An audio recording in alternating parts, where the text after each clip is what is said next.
It's awfully fun to see her picking berries and weeding the garden and helping snap the ends off of green beans, and she can tell the difference between a mustard seed and a carrot seed.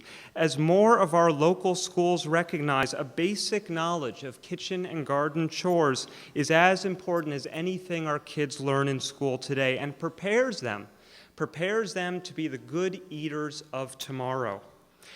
And then I really started to smile, because last year, the Bayshore School District, one of the largest on Long Island, started buying truckloads of Long Island-grown bee-size mini potatoes.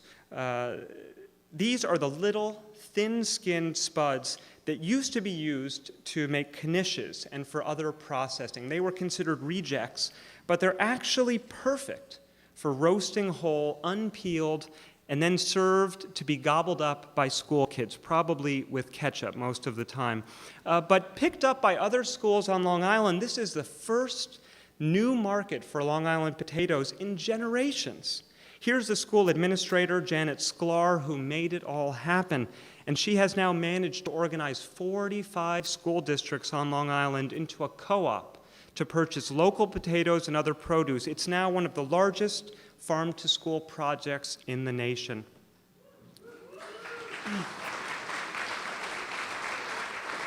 How could we not be impressed? How could we not be emboldened by this? 45 school districts across 2 densely populated counties. Millions of shellfish seeded by hundreds of waterfront gardeners. More choices of local hooch than the cast of Mad Men would know what to do with. How could we doubt that we're moving in the right direction? In fact, let me do a quick exercise to see if my neck of the woods is unique. Raise your hand if a hospital or government cafeteria or other big institution is starting to buy local produce in your area. Raise your hand if there is a new seed bank or seed saving effort in your area or a focus on heritage breeds of livestock. Raise your hand if a school or school district in your area has planted an edible schoolyard or launched some other farm-to-school program in your area.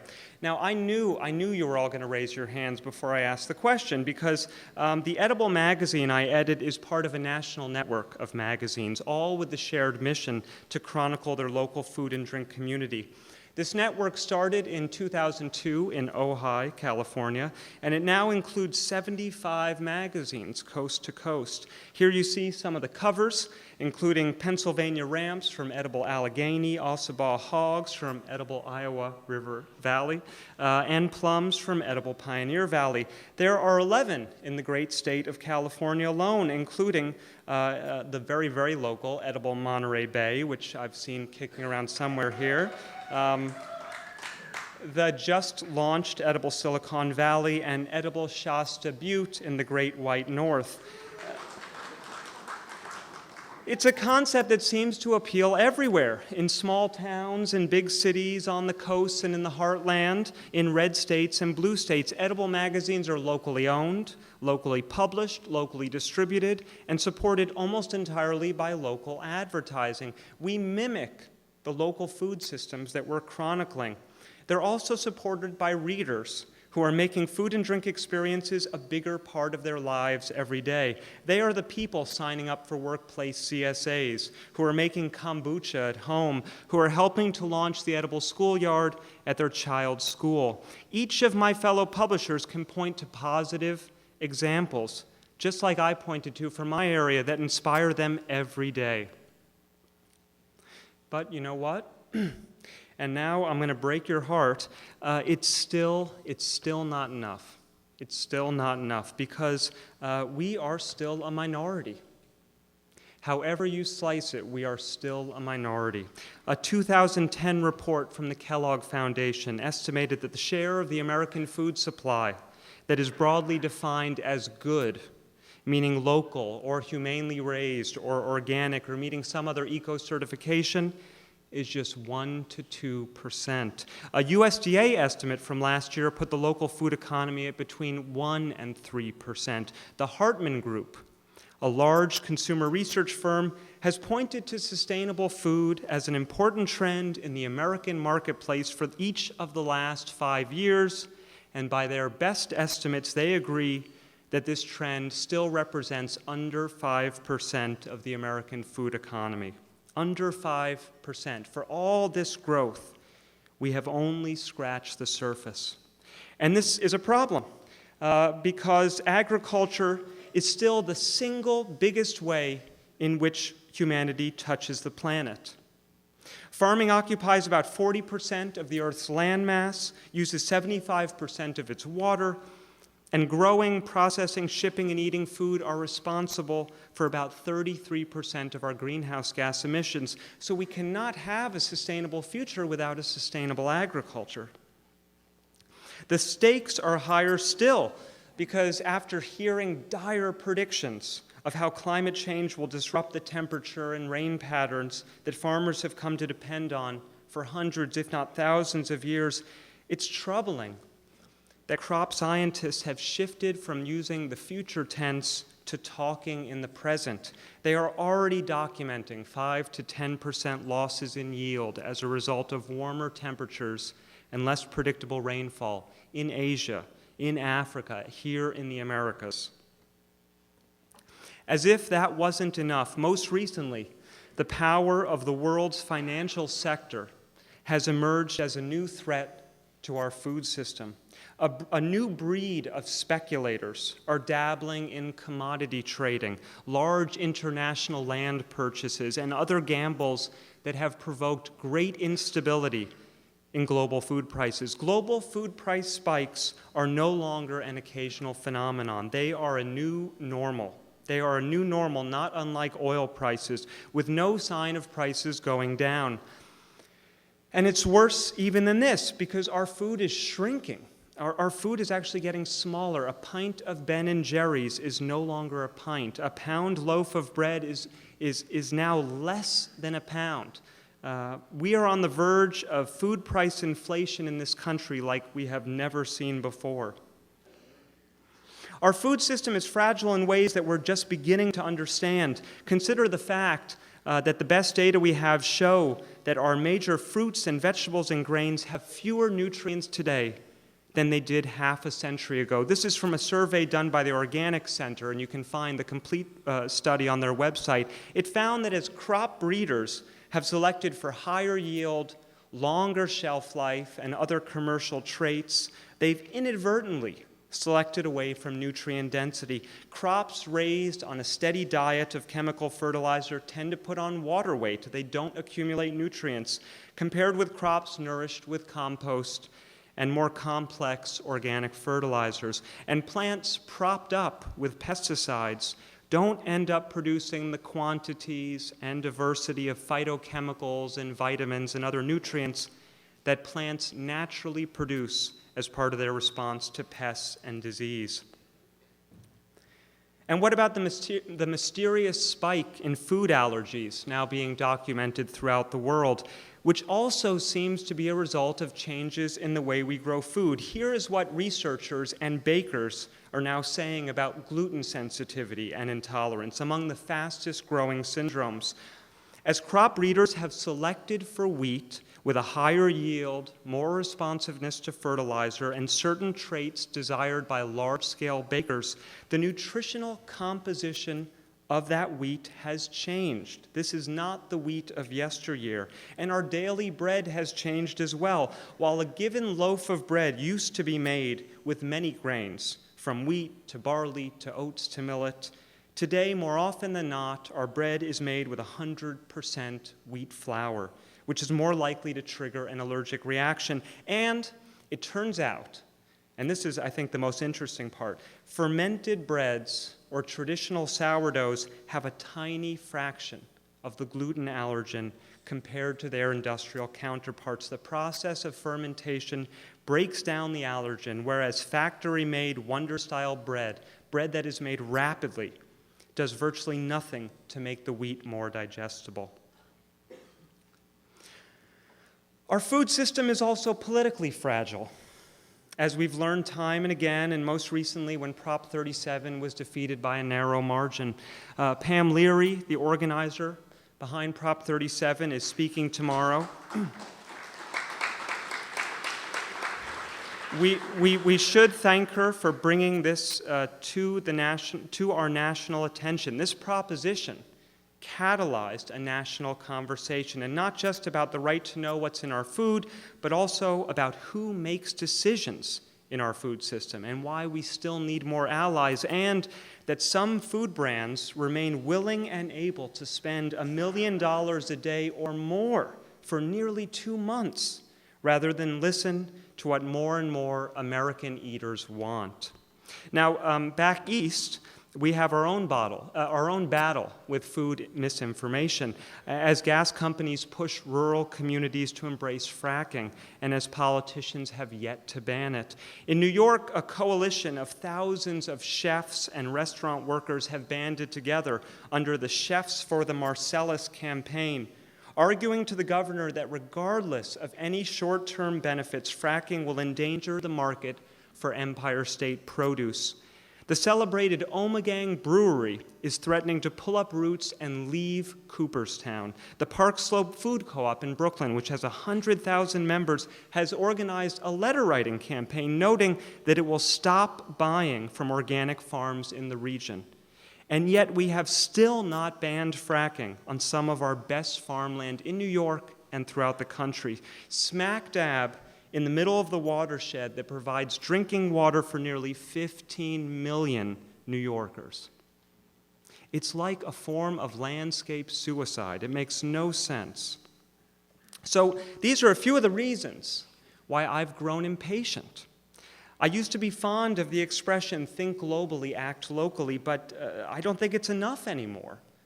We need to think globally, act locally, and then multiply our local work to other communities to spiral it upward and quickly and systematically as we can make it regional, make it national, and eventually global. I used to be satisfied with incremental change as long as it was moving in the right direction, and I'm not anymore. A few years ago,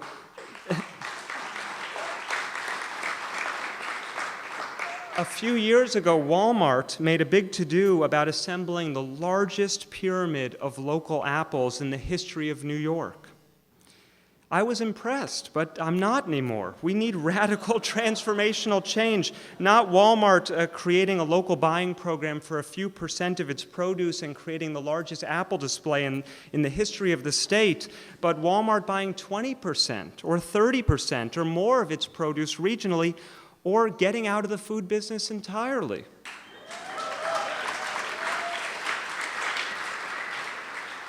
Have you heard about the food commons? This is a concept born near here by longtime EcoFarm friends Jim Cochran and Larry Yee. It revolves around a triumvirate, a hub, a trust, and a bank, which together create and underwrite the infrastructure needed to rebuild regional food systems rapidly and on a very large scale. It's being piloted in Fresno right now, and apparently there's a multi-billion-dollar proposal for 50 of these sitting on the desk of the Secretary of Agriculture, so hopefully they'll do something with it.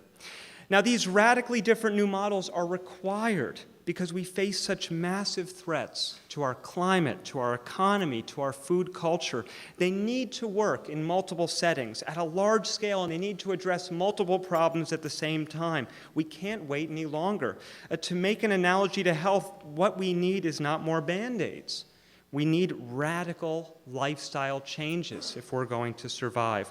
Now, I'm as eager as all of you to get onto the reception next door, so as we pull into the final stretch of this session, let me offer 3 broad ideas, like the food commons, for cultivating the food system that we all want to see.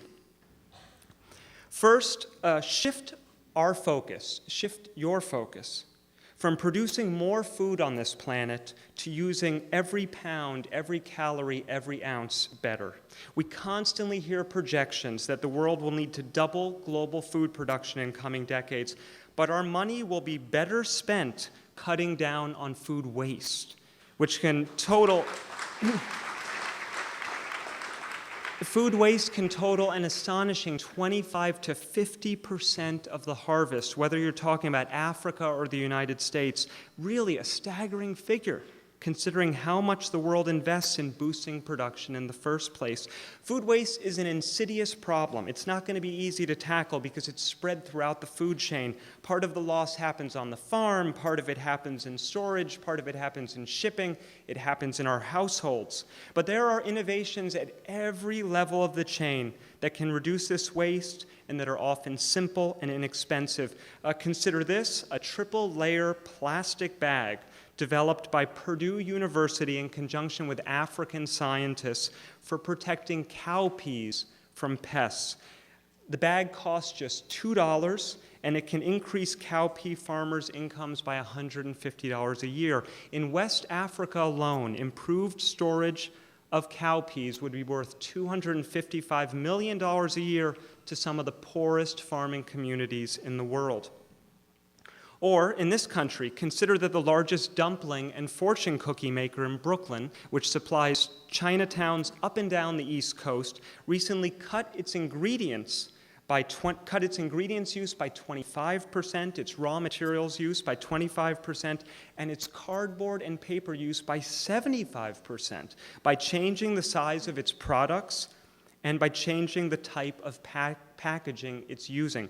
100% of its packaging is now compostable.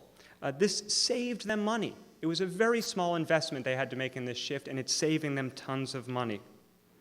Or consider City Harvest, the largest and oldest food rescue organization in the world, which has a goal of doubling the amount of food it rescues in the next 5 years as it sees the lines at soup kitchens growing in New York and all over the country. It's doing this by working more closely with farmers and food makers, and by pushing its systems into suburbs where food waste by restaurants and grocers and households is rampant.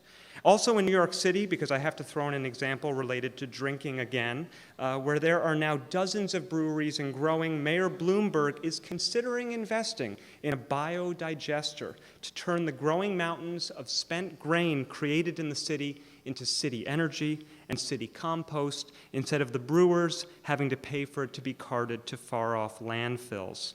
Speaking of landfills, what about banning the disposal of organic waste in landfills entirely?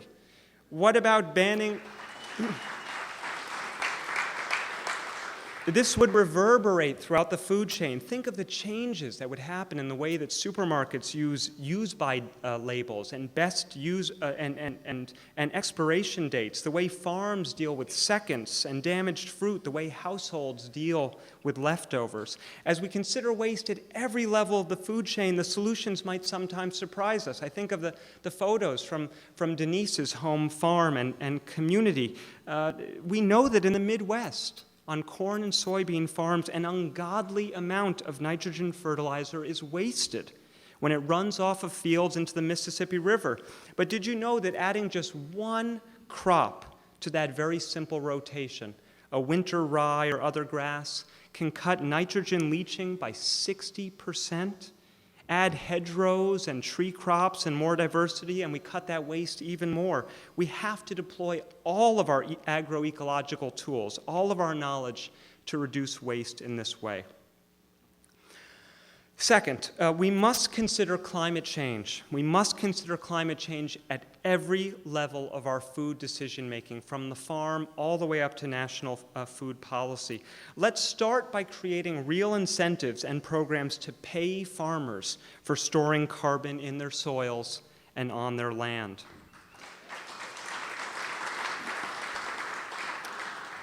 I love this slide, I love this picture, because you don't know if it's a forest or a farm, and in fact, it's both. This is a shot from Kenya, and it shows a type of indigenous acacia tree called Phyderbia that farmers planted in between rows of corn and other crops. It fixes nitrogen, so where farmers can't afford fertilizer, the trees can help double or triple the yields of a subsequent crop.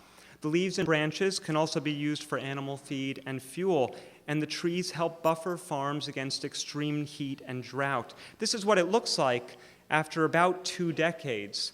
And the fields like this are starting to take root across East Africa. In Kenya, Uganda, and Tanzania, millions of farmers are fertilizing their soil by planting trees. And even better, By planting trees among their crops, stewarding nearby forests, and keeping their soils planted for more of the year, African farmers could remove 50 billion tons of carbon dioxide from the atmosphere over the next few decades.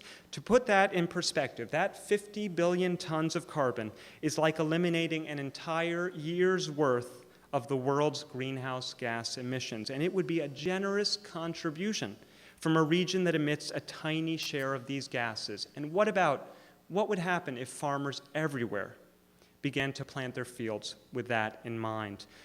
These days, every farmer and food business I talk to is adjusting their operation to take into account higher fuel prices. And I think we'll hear more about this during the session that's organized by California Climate Action Network tomorrow. I was recently talking with Cheryl Rogowski, a vegetable farmer from Orange County, New York, who won a MacArthur Genius Grant a few years back for her work in helping farms and rural communities thrive. Yes, farmers do get MacArthur Genius Grants. Keep that in mind. Like many farms in the Hudson Valley, Rogowski's was hit by heavy flooding a couple of years ago during Hurricane Irene. Much of her farm was under 8 feet of water for weeks.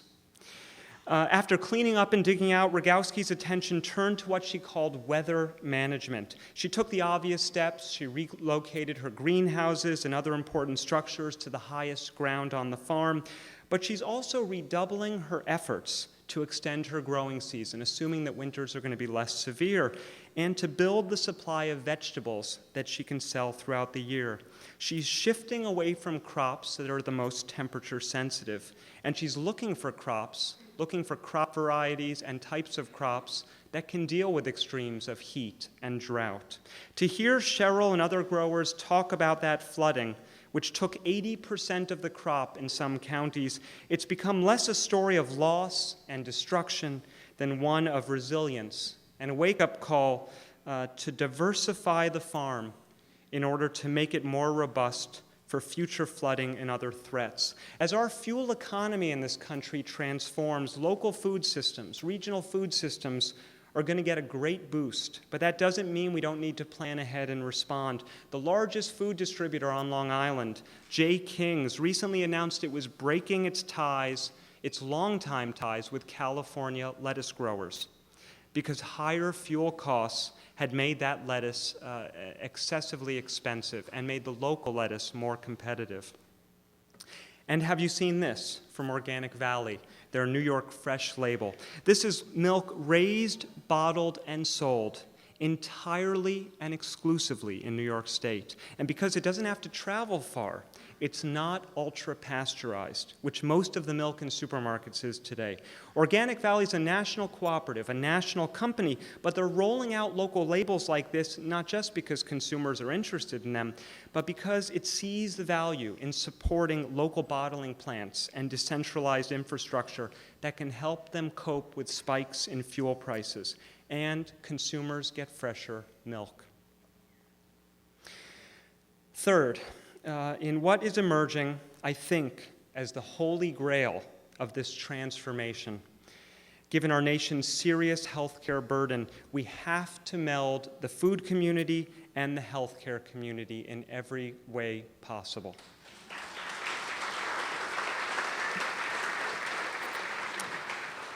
My starting point here is Healthcare Without Harm, which is a group you should know if you don't know them. They're based in the Midwest, and in the late 1980s, they took the lead in getting mercury thermometers and other toxins out of our medical system. But I was really pleased to see that their campaigns have exploded in the last few years, including a Healthy Food in Hospitals pledge that's been signed by over 1,000 institutions around the country and involves working more fruit, vegetables, and whole grains into their offerings, buying antibiotic and hormone-free meat, and offering nutrition training for staff. The medical industry, including hospitals and clinics, is the third largest food service provider in the country, a $200 billion potential market for farmers. A few years ago, Kaiser Permanente, the largest private healthcare provider in the country, launched farmers markets at its facilities in California. By last count, they have expanded that to about 8 states and growing. They roll them out as fast as they can. Now, They're doing this because they have somehow come to the realization that the food they serve their patients might have something to do with how quickly they get better. And that surrounding sick people with good food options is as important as making the right diagnosis and prescribing the right pill. In the CSA workshops today, I heard a lot about getting employers to cover CSA memberships as part of employee wellness programs. This is exactly what we need to be doing. If the insurance companies won't step up to the plate and cover CSA membership, let's get every Fortune 500 company to blaze the path and provide that service to their employees so that insurance companies before long won't be able to ignore it. And finally, have you heard about fruit and vegetable prescriptions? This is really cool. Hospitals and community medical centers in Massachusetts and Connecticut are writing prescriptions for fruit and vegetables that can be redeemed at farmers markets. This is an idea from Chef Michel Nichon and his Wholesome Wave Foundation, and it's underwritten by the state's Departments of Agriculture, Department of Health, and in some cases, the medical institutions. Can you imagine when this currency is circulating at farmers markets and supermarkets everywhere?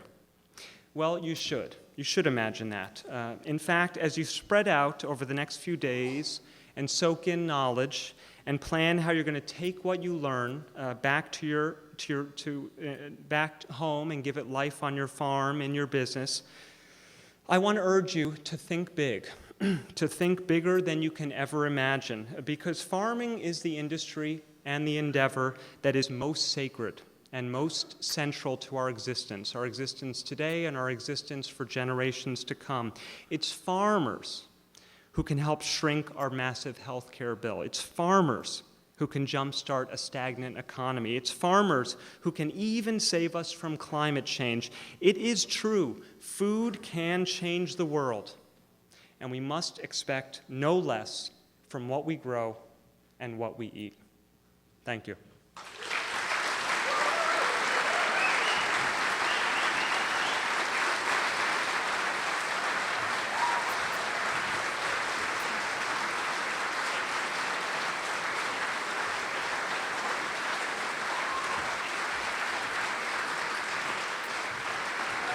Thank you. Thank you, Brian. Okay, so thanks to Brian and Denise and John, who have shared with us their ideas and their vision. I'm wanting to turn the whole idea of a Q&A around, and I'm wondering if this crowd is game for that. The theme of, I heard a sure. Yeah, all right, okay. So the theme of the conference is feed the world you want to live in. And so this isn't the time to be shy, because what we'd like to do is invite people who would like to describe what that vision is, perhaps how some part of it is already underway in their farm or their business or their lives or their communities, and come up and offer and articulate that vision. Are people game?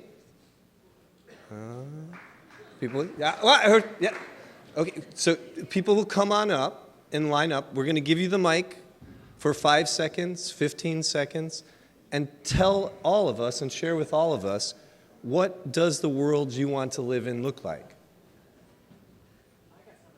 Okay, you want to come on up over here? Okay. Hold on a second. Don't be shy. Okay.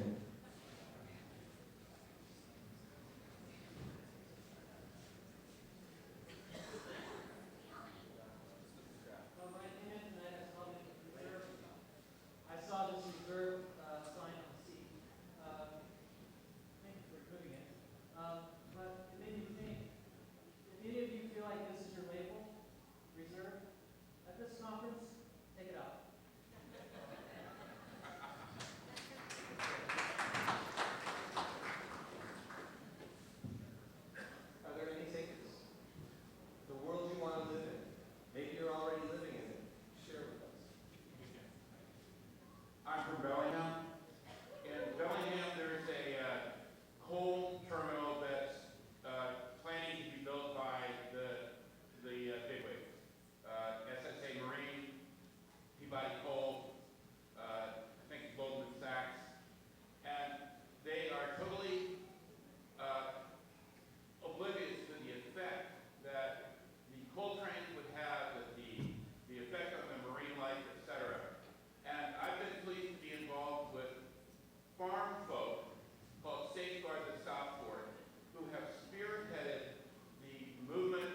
I am so excited to wake up on that day. I have a strong vision that I'm going to live to see the day that no human being is hungry. And I don't think that's ever happened in the history of our species. And I'm so excited what we can do as a species once we get that out of the way. So, farmers.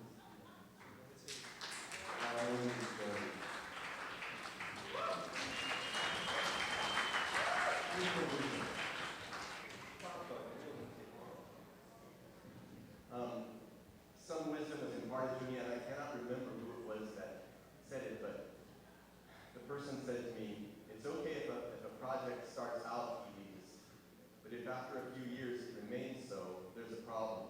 And it relates to that reserve sign on the table in a sense that a lot of the models that we heard discussed in the last presentation definitely seem to have an elitist aspect to them. And it would be great to brainstorm from the very earliest stages of a project, how are you going to mainstream this?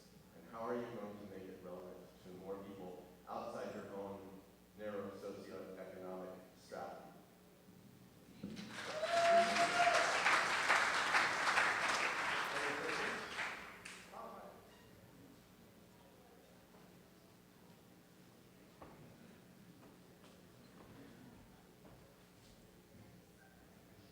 I have the great privilege of working with kids of all ages down in the South Bay, and I get really excited about the potential of a world in which kids come home and teach their parents more about food than what their parents knew, and teach them about varieties that they've never seen at home, and to have those parents come and ask where to find them because their kid is asking for them. And I also envision a world where kids teach their parents that it's okay to be outside and that it's not a place to be afraid of, and that they really need that connection to nature and that outlet for all their energy and creativity. And I think food is a really good link to that.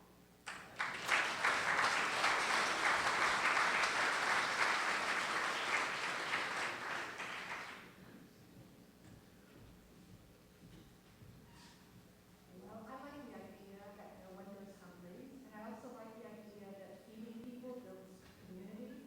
We have a small group of people who feed the homeless shelter in our community once a month. We get together, we cook massive amounts of food, we feed 60 people, and then we sit down and eat the meal ourselves before we deliver it to the shelter. And we know we've become really good friends, we have a lot of fun, and the people that we feed look a whole lot like us. And it makes us have a greater sense of those people who are struggling. We always think of them as being the other until you look in their eyes and you realize that, so I get all emotional. They're really a lot like us. Thank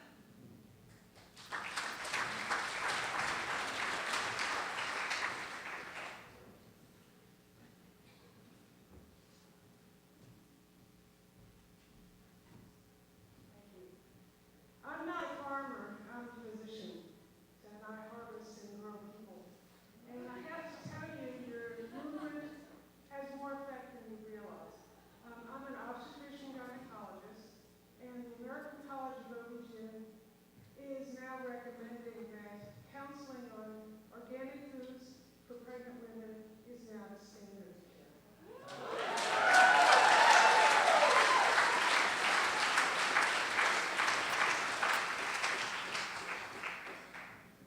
Hi, I'm Delaney, and about 4 years ago at my first EcoFarm here, I found the story of my lifetime that I just finished producing a documentary film about. I'm sure many of you know the Farmer Veteran Coalition and the great people they've been bringing here over the last few years.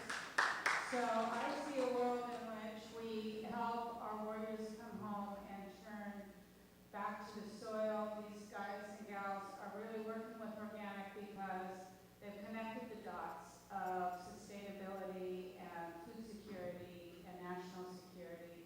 And they are really committed to a sustainable food system. And it's just been, they've just blown my mind. The people are amazing. And so my goal is to see a world in which we get the veterans together with the farmers and see how they can meet each other's needs. Thank you.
food in our backyards and our front yards.